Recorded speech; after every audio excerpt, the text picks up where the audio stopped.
G'day troopers and hola amigos. In this video I'm changing the standard Yamaha light for an LED light that I got off eBay. 76 Aussie dollars. I was expecting a plastic, but it's actually metal. It claims to be 70 watt. That's 65, I believe. I've already tested it. It's actually working, which is a good thing.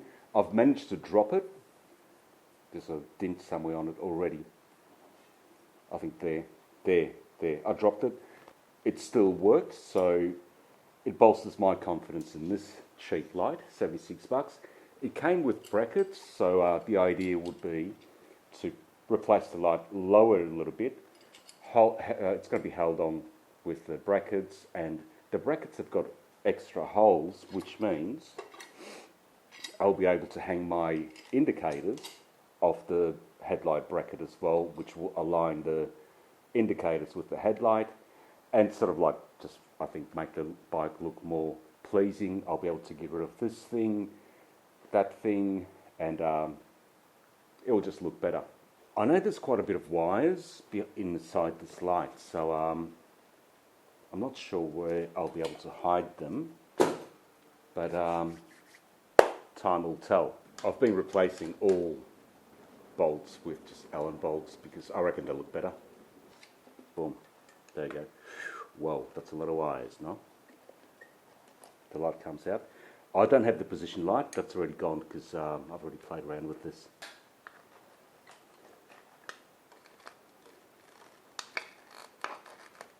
Good old Yamaha.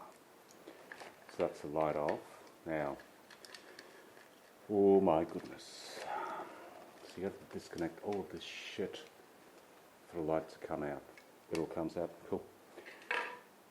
So there's your bird nest. That holds the brake lines as well, so obviously that has to go back on. I'll just get rid of the holder itself. 10mm comes in handy again. Indicator 2. This is turning out to be a lot more work than I thought, but I'm already committed. Leave the screws up.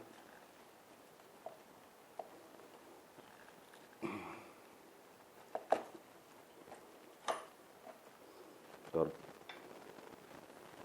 it. The rubber grommets are still in there, cool. I'm going to need washers for it. Now, let's join up any cubes that we can work out. So that will go with that, surely. That's one. I know this is for the headlight. That cube is for the headlight, so that stays. I'll chop that up later.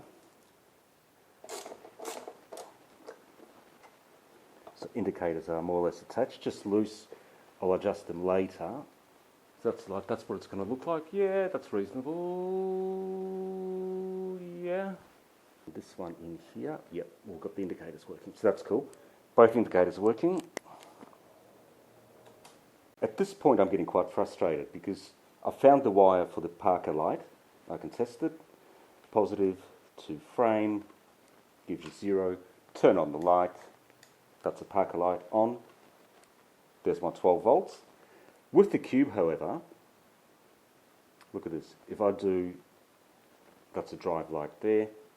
If I try and test the differential between the drive light and the ground wire that actually leads to the cube, my voltage differential is only, well, nothing because the light's not on. Turn the light on. It's like 3 volts. If I ground it onto the frame, it becomes normal 12 volts. If I ground it onto this spare ground wire that I've got, once again, it becomes 12 volts. So what I'll do is I'll cut the cube, I'll ground the light on this negative that I just found, and that should work. I will keep this cube because I might want to revert to it down the track. Unlikely, but you just never know. You purists out there will not like this, but I don't think I'll be selling this bike again, so I don't really care. That's good, no? I don't have a proper crimping tool, so this will have to do. And I was going to hardwire this, but then I thought I might want to take the light off down the track, so this way it's going to be easier. Providing they're crimped properly, which I think they are. This will cover some of that. Now this one, yep, that's fine. Position light, that's negative there. We'll just cramp it a little bit. Let's hook it all up, see if it works. Start with drive. Just cover it up for the time being. Just squashed a little bit. High beams. Let it just sit there for a little while. Just cover it up. And the negative goes to this sucker here, alright. Right, so it's the next day and I had to backtrack because I started losing sleep and I remembered I didn't heat shrink these connectors. And the other thing is I was thinking with the cube that I took off, for the high beam, why would you have a female positive on the high beam? And then it occurred to me, this connection here joins up with this, which switches on your high beam indicator on your dash. That's why my high beam indicator didn't work. So what I will do is, I'll replace my high beam connection here with a double female. So the high beam connector will go into one end and this bit here will go into the other side, therefore switching on my high beam indicator when I'm riding.